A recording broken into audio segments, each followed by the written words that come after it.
Enlazamos esta mañana con un subsecretario de Hacienda, Gabriel Llorio. Subsecretario, ¿cómo le va? Muy buenos días. ¿Qué tal? Muy buenos días, Daniel. Enrique, ¿cómo están? Ayer usted estimaba que el crecimiento sería 0 o un poquito más, así que dentro de lo pronosticado. Sí, el resultado que estamos viendo del INEGI salió 0.4, como lo están mencionando. Nosotros pronosticábamos antes de ver ciertos signos de recuperación, sobre todo en las importaciones y en el consumo interno, que podía caer menos 0.2. Sin embargo, después de ver cómo estaban recuperándose las importaciones, revisamos nuestros modelos. Teníamos un 0.2 positivo, pero no lo quisimos adelantar el día de ayer, pero la cifra que estamos viendo el día de hoy, publicada por INEGI, obviamente es mucho mejor de lo que se esperaba hasta por varios analistas. Sin embargo, subsecretario, buenos días. Ya acumula la economía mexicana 2 años continuos de caída, de baja, desde el segundo trimestre del 2019. Esto ya acumula un retroceso importante, ¿no? Sí, no, como lo mencionas, y de hecho este es un fenómeno de base de comparación para el primer trimestre. El primer trimestre del 2020 ya venía una caída, una desaceleración. Si se acuerdan, 19 de las 20 economías del mundo venían en una desaceleración que la llamaban sincronizada. Esto bajó aún más la base del primer trimestre del 2020. Y también hay que recordar que era un trimestre que no había tenido un confinamiento o los efectos del confinamiento por el COVID, los cuales empezaron en marzo. Marzo de este año ya tiene un mejor comportamiento que lo que habíamos venido observando en los meses anteriores, de tal manera que se dan estos efectos de base de comparación, pero efectivamente estamos saliendo de una crisis que no se había visto en los últimos 80 años, sin precedentes, pero la recuperación se está retomando.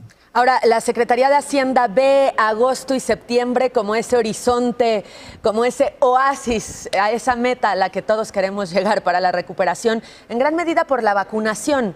¿Va de la mano lo que ustedes están esperando con el proceso real de vacunación de la Secretaría de Salud?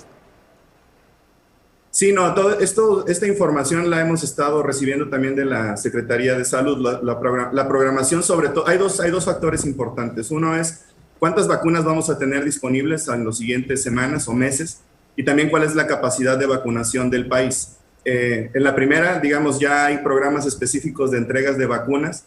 Para agosto, septiembre probablemente vamos a tener cerca de 150 millones de dosis. Si se han dado cuenta en los últimos días, la entrega de vacunas, la cantidad cada vez es mayor, se va a venir acelerando. En los siguientes meses se va a acelerar aún más, la producción ya está en marcha y están expandiendo las capacidades. El segundo elemento va a ser la capacidad de vacunación. México ha venido vacunando en los últimos días un promedio de 160,000 personas por día. Sin embargo, ha alcanzado picos de hasta 550,000 personas por día.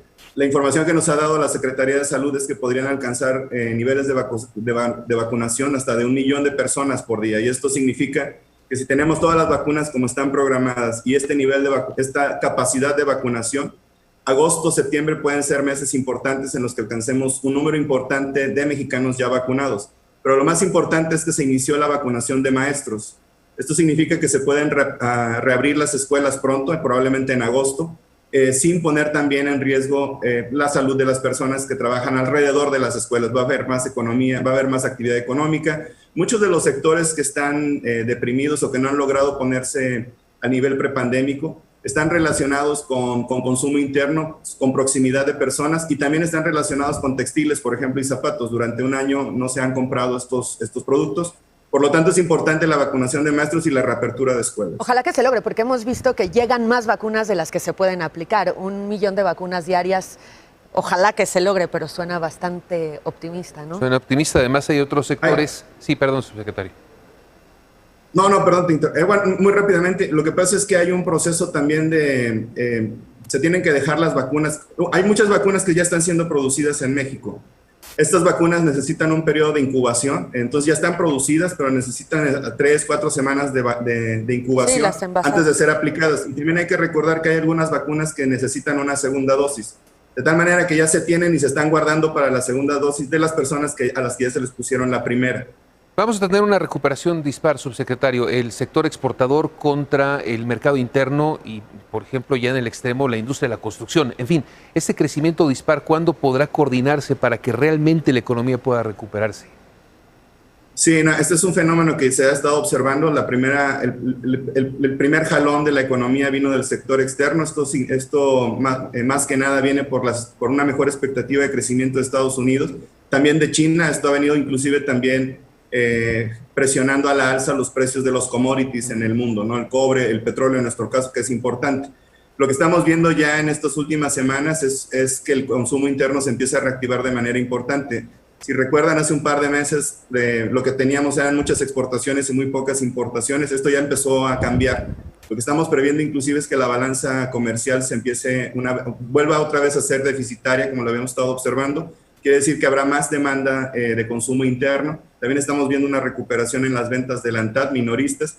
Y también la construcción y la manufactura han mostrado signos de recuperación que no se estaban esperando, ¿no? Vienen mejor que lo estimado.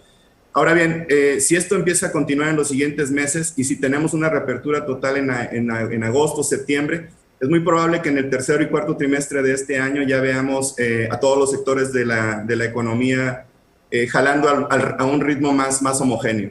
¿Hay que preocuparnos por esta carencia mundial de chips, sobre todo para el sector exportador?